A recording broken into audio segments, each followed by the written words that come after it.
Hello friends, एक छोटा सा केस शेयर करती हूँ आपके साथ। ये केस एक 2.5 साल की बच्ची का है जिसको कॉन्स्टिपेशन की प्रॉब्लम थी। तो इसकी मम्मी उसको मेरे पास लेके आई और उन्होंने बताया कि इसको कॉन्स्टिपेशन है। तो मैंने बोला ठीक है, और कुछ बताइए इसके बारे में। तो उन्होंने बोला बाकी सब तो ठीक है, खेलती है, खाना वगैरह भी ठीक से खाती है। तो मैंने कहा जैसे तकलीफ़ होती है उस वक्त क्या करती है। तो उन्होंने बोला कि जिस दिन इसका पेट साफ़ होता है उस दिन ये खाना भी अच्छे से खाती है और खेलती भी ठीक है, लेकिन जिस दिन पेट साफ़ नहीं होता है उस दिन ये थोड़ी सी डल होती है, खाना कम खाती है।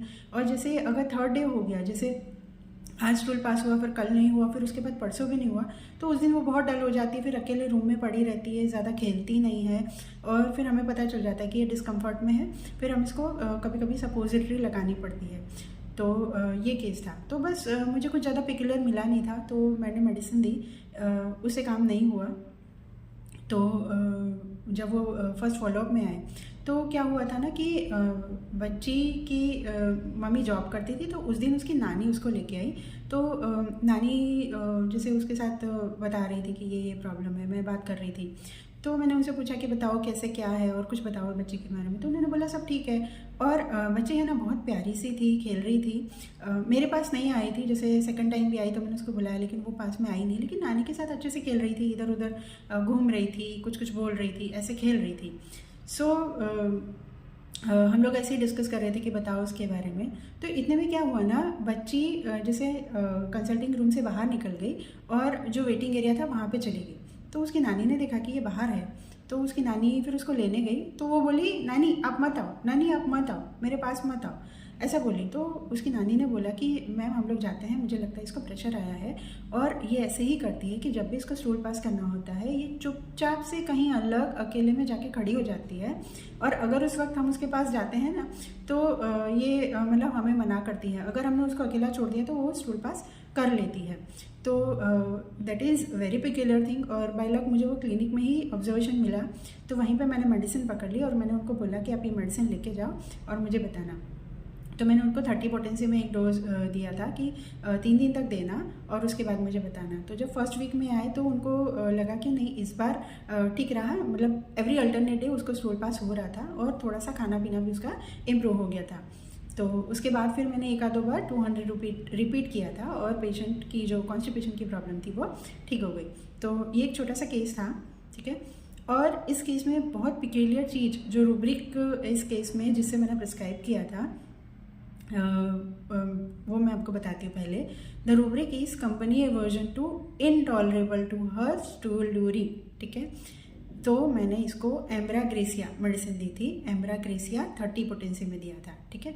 तो ये जो रूब्रिक है ना, ये रूब्रिक बहुत ही इंपॉर्टेंट है क्योंकि इसमें सिंगल एम्ब्राग्रेसिया है। वैसे एम्ब्राग्रेसिया जो है ना, इसमें ये चीज़ बहुत कॉमन रहती है कि उसको डिस्गस्ट फीलिंग होती है। इसलिए जब भी वो स्टूल या यूरिन पास करते हैं, बच्चे के साथ साथ इवन बड़ों में भी आप कभी कभी देख सकते हो कि बहुत ज़्यादा डिस्गस्ट फीलिंग होती है। तो ये बहुत पिक्यूलियर चीज़ है एम्ब्राग्रेसिया प्रिस्क्राइब करने के लिए। तो मुझे ये लगा कि काफ़ी बार क्लिनिक में कुछ चीज़ें होती हैं लेकिन हम मिस कर जाते हैं, तो मैं ये आपके साथ मेडिसिन थोड़ा सा शेयर करती हूँ, ठीक है। तो रूब्रिक थोड़े से मैं बता देती हूँ कि company aversion to strangers, aversion to presence of strangers, stool urine, and same rubric company aversion to strangers aversion to urination during, ठीक है। ये दोनों रूब्रिक में एम्ब्रा और नेट्रम्योर है अगर हम सिंथेसिस में देखें तो, ठीक है।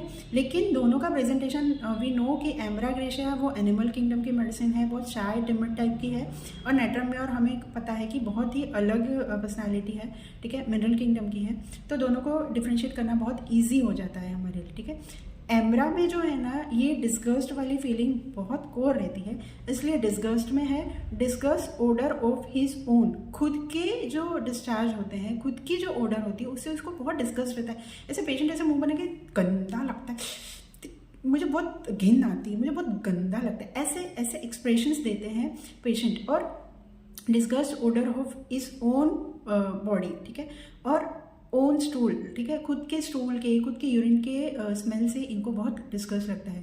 तो जैसे ये पेशेंट तो बच्चा था तो हमें क्लिनिकली हमने ऑब्जर्व कर लिया, ठीक है। बट बड़ों के केस में अगर आप देखो कि जैसे कितनी बार बोलते हैं ना कि मुझे अच्छा नहीं लगता, जैसे सबके सामने यूरिन जाना, कोई देखे तो अच्छा नहीं लगता, स्मेल आती है, ठीक है। और स्मेल में यहाँ पे हमें रूब्रिक में सिर्फ यूरिन और स्टूल दिया है, लेकिन अगर हम प्रैक्टिकली देखें तो क्लिनिकली हमें कोई भी ऑर्डर से, ठीक है, जहाँ पे डिस्चार्ज है, क्योंकि ये जो मेडिसिन है एम्ब्राग्रेसिया ये बनती है स्पर्म वेल के डिस्चार्ज से, ठीक है। तो यही चीज़ को हमें याद रखना है। जैसे मैं हमेशा बोलती हूँ कि ओरिजिन से हम बहुत अच्छे से रिलेट कर सकते हैं। तो एम्ब्राग्रेसिया के डिस्चार्ज से मेडिसिन बनी है, तो एम्ब्राग्रेसिया पेशेंट को डिस्चार्ज से प्रॉब्लम होती है, ठीक है। Discharge can be any discharge, it can be urine, it can be stool, it can be sweat, पसीने से होता है। बहुत लोगों को पसीने से बहुत ज़्यादा गंदी स्मेल आती है, बोले मेरे पसीने से मुझे बिल्कुल अच्छा नहीं लगता, मेरी स्मेल बहुत होती है, तो मैं बहुत ज़्यादा परफ्यूम यूज़ करते हैं, ठीक है। तो perfume loves to use, perfume में भी एम्ब्राग्रेसिया है, ठीक है। वो छुपाना चाहते हैं, उनको खुद को अच्छा नहीं लगता, इसलिए वो चाहते हैं कि वो गंदगी जो है या जो डिस्गस्ट है वो कोई और ऑब्जर्व ना करे, ये चीज़ उनमें रहती है, ठीक है। तो it can be urine, stool, sweat, या नज़ल डिस्चार्ज है, या वजाइनल डिस्चार्ज है, या फिर लुकोरिया, मेंसेस, ऐसे। जैसे मेरे पास एक लुकोरिया की पेशेंट थी, उसका भी यही कहना था कि मुझे लुकोरिया है और ये सब है। तो मैंने उनसे पूछा था कि इससे तकलीफ क्या है, तो बोले बहुत गंदा लगता है, मुझे घिन आती है, इतनी गंदी गंदी। वो लुकोरिया की स्मेल को लेके ही बहुत ज़्यादा परेशान थी, उसको भी मैंने एम्ब्रा दिया था, ठीक है। बहुत ज़्यादा केसेस में नहीं दिया है, but it is very peculiar in the ambra कि उनको स्मेल से बहुत ज़्यादा, अपनी स्मेल से बहुत ज़्यादा गंदा फील होता है, और वहाँ पर हम एम्ब्रा ज़रूर सोच सकते हैं, ठीक है। तो ये चीज़ रहती है। जैसे ये जो पिक्यूलियर मैंने बताया कि किसी की प्रेजेंस नहीं चाहिए, ठीक है। ऐसे कैंट सर ने भी लिखा है, constipation unable to pass stool in presence of nurse, मतलब कॉन्स्टिपेशन है लेकिन अगर कोई खड़ा है, या इनफेक्चुअल अर्जिंग भी हो रही है तो भी अगर कोई खड़ा है ना, तो वो लोग अपने आप को रोक लेते हैं, पास नहीं कर पाते हैं, या वो इजीली वो रिलैक्स नहीं हो पाते। अगर कोई रहा, कोई देख रहा है तो वो स्टूल भी नहीं जाएंगे, यूरिन भी नहीं जाएंगे, रोक लेंगे। ऐसे बहुत केसेस में हमें देखने मिल सकता है, तो वहाँ पे हम एम्ब्रा यूज़ कर सकते हैं, ठीक है।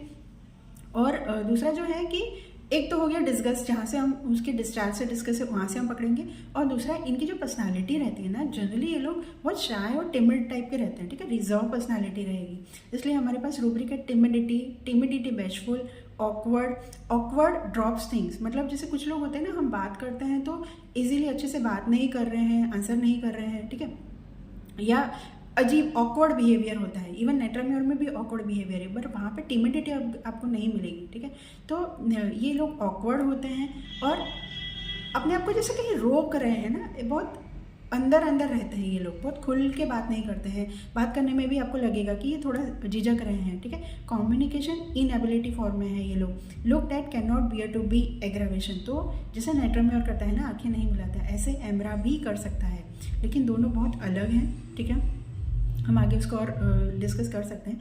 तो टिमिडिटी रहती है इनके अंदर, बेशफुल रहता है, ऑकवर्ड रहते हैं, इनहिबिशन में है, मतलब अपने आप को अंदर, हमें ऐसा फील आएगा कि ये खुल के बात नहीं कर रहे हैं, ये लोग खुल के नहीं जी रहे हैं, ठीक है। बाहर बहुत ज़्यादा सोशल नहीं होंगे, किसी से मिलना जुलना, पार्टी वगैरह, ये बिल्कुल एम्ब्रा को पसंद नहीं है, ठीक है। ये लोगों में है ना कॉन्फिडेंस बहुत कम होता है। जहाँ पे आपको नेट्राम्योर से अलग करना है ना, तो कॉन्फिडेंस लेवल देखो, नेट्राम्योर जो है वो एक्सक्लूसिव रहता है, ठीक है। तो उसकी जो वे ऑफ टॉकिंग है, ठीक है, वो नज़रें नहीं मिलाएगा, लेकिन वो अफेक्टेशन में रहता है, और उसकी जो बोलने की स्टाइल है वो बहुत कॉन्फिडेंट होती है। ये कैसा है, एम्ब्राग्रेसिया कैसा रहेगा ना, कॉन्फिडेंस, वांट ऑफ कॉन्फिडेंस और कावर्डाइज में रहता है, बहुत डरपोक टाइप का रहता है, खुल के बात नहीं करेगा। आप इसको पूछोगे तो जल्दी से आंसर नहीं करेगा। Answering aversion to answer, answering refuse to answer, answering repeats question first. ये रूब्रिक भी बहुत अच्छा है जिसमें बहुत कम मेडिसिन है। जैसे कितनी बार हम पेशेंट को पूछते हैं कि कुछ, जैसे सपोज मैंने नाम पूछ लिया, अच्छा मेरा नाम ये है, ठीक है, आप कौन सी कंपनी में काम करते हो, मेरी कंपनी, अच्छा मेरा, मतलब वापिस हमने जो पूछा ना उसको रिपीट करेंगे। It can be any questions, तो वो थोड़ा सा रिपीट करेंगे, फिर थोड़ा सा सोचेंगे, डलनेस होती है इनके अंदर, तो समझ थोड़ी सी इनकी कम होती है, तो पहले रिपीट करेंगे फिर आंसर करेंगे ये लोग, ठीक है। और आंसर्स इन क्वेश्चंस, हम लोग ने जो पूछा उसका आंसर में वो क्वेश्चंस पूछेंगे हमसे, ठीक है। इसमें भी अगर हम कंप्लीट में देखें ना, तो इसमें ऑरम और एम्ब्रा है, ठीक है। अगर सिंथेसिस में देखें तो ऑरम और कॉल्चिकम है, ठीक है। तो वैसे ऑरम तो दोनों में कॉमन है, लेकिन अगर कंप्लीट में देखें तो एम्ब्रा है। तो ये रेपर्टरी में इसलिए बता रही हूँ ताकि आप रूब्रिक को टैली कर सको, ठीक है। तो ये चीज़ रहती है एम्ब्रा में कि ये लोग को डिस्कस रहती है, बहुत लेक ऑफ कॉन्फिडेंस रहता है, टिमिडिटी, बेशफुल रहती है। तो ये हमें सिलीशिया और बराइटा काप जैसे भी लग सकते हैं, क्योंकि ये हम लोग जनरली प्रिस्क्राइब करते हैं ये मेडिसिन, नेटरम और सिलीशिया बराइटा का, बट एम्ब्रा कभी कभी मिस हो सकती है हमसे, ठीक है। तो ये एक चीज़ रहती है। फिर दूसरा क्या रहता है ना, एम्ब्रा जो होती है ना, एम्ब्रा में एम्बेरसमेंट, ये भी बहुत याद रखने के लिए बहुत इजी रहता है हमें कि उसको, जैसे मैंने बताया कि डिस्गस्ट होती है तो वो एम्बेरस फील करते हैं, शर्म आती है उनको, झिझक लगती है उनको, है ना। तो बहुत प्रोमिनेंट रहता है एम्बेरसमेंट। तो ये लोग अपने आप को रोकते हैं ज़्यादा लाइट में, या जैसे मैंने बोला कि पार्टी में जाना, सबसे मिलना, ये लाइट होती है ना एक तरह की, हम किसी के सामने आ रहे हैं तो वो नहीं चाहिए इनको। लाइट एवर्जन टू सन्स, ये वाले रूब्रिक में लाइट सन्स में मतलब ज़्यादा बात भी नहीं करेंगे, जैसे हमने उनसे पूछा तो ज़्यादा खुल के डिस्कस नहीं करेंगे चीज़ों को, है ना। ठीक है मुझे नहीं जानना है, ठीक है मुझे ज़्यादा डिटेल में नहीं जानना है, ऐसा हमें फील आएगा कि ये पेशेंट ज़्यादा रोक रहा है अपने आप को, ज़्यादा जानना नहीं चाह रहा है, ठीक है। तो लाइट सेंस में है। उसका एक रूब्रिक है delusion clear, everything is too clear, सब कुछ एकदम साफ है और मेरी चीज़ें ऑब्जर्व हो जाएगी, सामने वाले को पता चल जाएगा, इसलिए वो अपने आप को कहीं ना कहीं रोकते हैं। और specially in presence of stranger, जैसे ये बच्ची भी थी ना, अपनी नानी के साथ बहुत अच्छे से खेल रही थी, मम्मी के साथ अच्छे से खेल रही थी, ठीक है। तो जो नोन है उनके साथ तो वो बहुत अच्छे से रहते हैं, वहाँ पे इनको कोई प्रॉब्लम नहीं होती है। लेकिन जहाँ पे कोई स्ट्रेंजर आता है या कोई नई चीज़ आती है तो वहाँ पे एम्ब्रा को प्रॉब्लम होती है, ठीक है। इसलिए हमारे पास रूब्रिक्स हैं, anxiety in presence of stranger, company aversion to stranger, किसी के स्ट्रेंजर के साथ रहना इनको पसंद नहीं होता है। Strangers in presence of strangers aggravate, मतलब जहाँ भी कोई नया आया है ना, वहाँ पे ये लोग अनकंफर्टेबल हो जाते हैं, ठीक है। इनको खांसी भी शुरू हो जाती है। कफ इन प्रेजेंस ऑफ स्ट्रेंजर्स, मतलब खांसने लगते हैं कि ये नई सिचुएशन आ गई, या ये मुझसे कुछ पूछ लेंगे, या ये मुझे ऑब्जर्व कर लेंगे, है ना। Cough at the sight of strangers, सिर्फ देखने से किसी नए इंसान को, जैसे घर में कोई नया आ गया और बच्चा खांसने लगता है, या बड़ों में भी कभी कभी आप देख सकते हो कि स्ट्रेंजर्स के सामने थोड़ा सा ऑकवर्ड फील करते हैं, तो वहाँ पे हम एम्ब्रा सोच सकते हैं। फियर ऑफ स्ट्रेंजर्स में है, फियर ऑफ ब्रेचिंग ऑफ अदर्स में है, मतलब कोई नया है उनके सामने ये लोग फील करते हैं कि ऑकवर्ड हो जाते हैं, थोड़े से अनकंफर्टेबल हो जाते हैं। तो ये चीज़ हमें देखने को मिल सकती है। तो ये एक कॉमन चीज़ होगी कि जहाँ पर डिस्गस्ट है, सिलीशिया बराइटा जैसे टिमिडिटी है, और ये लोग स्ट्रेंजर्स को नहीं मतलब एंग्जाइटी हो जाती है इनको, स्ट्रेंजर्स के सामने इतना कंफर्टेबल नहीं रहते, एम्बेरसमेंट में है, इनिबिशन में है, लाइट सेंस में है। तो ये कुछ पॉइंट है जहाँ पे हम एम्ब्रा याद करके अच्छे से प्रिस्क्राइब कर सकते हैं, यूज़ कर सकते हैं, ठीक है। उसके अलावा जैसे एवरी टाइम मैं सोर्स से रिलेट करती हूँ, तो जैसे अगर हम एम्ब्रा को देखें, ambra grisea is prepared from sperm whale, ठीक है, उसके स्पर्म वेल के डिस्चार्ज से बनी। तो स्पर्म वेल जो है, अब देखिए जितना इवोल्यूशन होता है, जैसे हम लोग मिनरल में जाते हैं ना, हाइड्रोजन से धीरे धीरे नीचे की उसमें जाते हैं, तो डेवलप्ड मेटल होते हैं वो बहुत ज़्यादा रिस्पॉन्सिबिलिटी वाले, धीरे धीरे उनकी बढ़ती जाती है, जैसे घर के लिए, परिवार के लिए। ऐसे ही मैमल्स में, एनिमल्स में भी होता है। तो स्पर्म वेल जो है वो एक मैमल है, बहुत डेवलप एनिमल है। तो मैमल्स में जैसे होता है परिवार की चिंता, फिक्र, केयर, है ना, ये सब चीज़ भी आपको एम्ब्रा ग्रेसिया में मिल सकती है, ठीक है। ये लोग भी रिस्पॉन्सिबिलिटी वाले या केयर वाले, सबका परिवार का करने वाले ऐसे हो सकते हैं, क्योंकि अपने घर के एनवायरनमेंट में ये लोग बहुत नॉर्मल से रहते हैं। इनको कोई, जैसे ये बच्ची के केस में भी मैंने देखा, वो बच्ची अपनी मम्मी के साथ या नानी के साथ बहुत अच्छे से खेल रही थी, वहाँ पे कोई ऐसा मुझे लगा नहीं कि बच्ची ऑकवर्ड है या कुछ अजीब सा कर रही है, ठीक है। तो इनको एक चीज़ रहती है कि इनमें कॉन्फिडेंस कम रहता है, तो एंग्जाइटी बहुत रहती है, और एंग्जाइटी खुद के लिए, हेल्थ के लिए, फैमिली के लिए, सबके लिए रहती है। और केयर वाले भी चीज़ें आपको मिल सकती है। तो ailments from cares and worries में है, केयर्स फुल ऑफ में भी एम्ब्रा है, ठीक है। एलिमेंट्स फ्रॉम बिजनेस फेलियर, इनका जो बिजनेस है उसमें कुछ फेलियर हो जाए, ठीक है, या कुछ नया आ जाए, जैसे मैंने बताया स्ट्रेंजर्स, तो वैसे ही लाइफ में भी कुछ नया आ जाता है। या केयर वाले, परिवार वाले हैं, जैसे मैमल है ना, तो फैमिली के लिए केयर करने वाला, तो वहाँ पे कुछ मिस हैपनिंग हो जाती है, ठीक है, वहाँ कोई बैड न्यूज़ हो गई या एंटिसिपेशन, ठीक है। एलिमेंट्स फ्रॉम एब्यूज्ड बीइंग, सो इन लोगों का क्या रहता है ना, केयर्स वरीज में है, ठीक है। तो अगर इनके साथ कुछ मिस हैपनिंग हो जाती है, लाइक परिवार में किसी की डेथ हो गई, तो ailments from death of loved ones में है, ailments from death of loved ones in children, and ailments from death of loved ones, parents और फ्रेंड्स ऑफ, मतलब इनका सपोर्ट, इनके बच्चों को या इनके परिवार को कुछ हो जाता है तो ये लोग बहुत ज़्यादा डिस्टर्ब हो जाते हैं, वहाँ से उनके एलिमेंट्स स्टार्ट होते हैं, ठीक है। Ailments from death after another, ये रूब्रिक में भी बहुत कम मेडिसिन है जिसमें एमरा है, ठीक है। फिर एलिमेंट्स फ्रॉम एनीथिंग अनयूजुअल, जैसे मैंने बताया कि अगर कोई अलग नई सिचुएशन आ जाती है तो ये बहुत ज़्यादा डिस्टर्ब हो जाते हैं। तो एनीथिंग अनयूजुअल मतलब इनका रूटीन चल रहा है, इनकी फैमिली सब कुछ ठीक ठाक है तो ये अपना अच्छे से मैनेज कर लेते हैं, लेकिन कोई नई सिचुएशन आती है, कुछ चेंज आ जाता है। Ailments from reversal of Fortune, मतलब सब कुछ ठीक था और सडनली कोई ऐसा चीज़, कोई ऐसी घटना या कुछ बन जाता है तो वहाँ पे इन लोगों को एलिमेंट्स आते हैं। फॉर एग्जाम्पल जैसे कोविड था, ठीक है, तो कोविड से पहले सब कुछ ठीक ठाक चल रहा था, लेकिन एकदम सडनली कोविड आया और सबको ऑनलाइन काम चल रहा है, बच्चों को भी ऑनलाइन, तो ये चीज़ एकदम अनयूजुअल हो गई है ना, तो वहाँ पे ये एमरा बहुत डिस्टर्ब हो जाता है कि ये क्या हो गया। तो वहाँ से उसके एलिमेंट स्टार्ट हो सकते हैं, या डेथ हो गई परिवार में, या बैड न्यूज़ हो गया, या कोई और की चीज़ हो गई, तो वहाँ से इनके एलिमेंट्स आते हैं। तो एमरा सिर्फ डिस्गस्ट में या वैसे नहीं हमें यूज़ करनी है, लेकिन ऐसा कोई, क्योंकि मैमल्स है तो वहाँ पे परिवार का कंसर्न भी कहीं ना कहीं हमें अलग फैसेट ये देखने को मिल सकता है, ठीक है।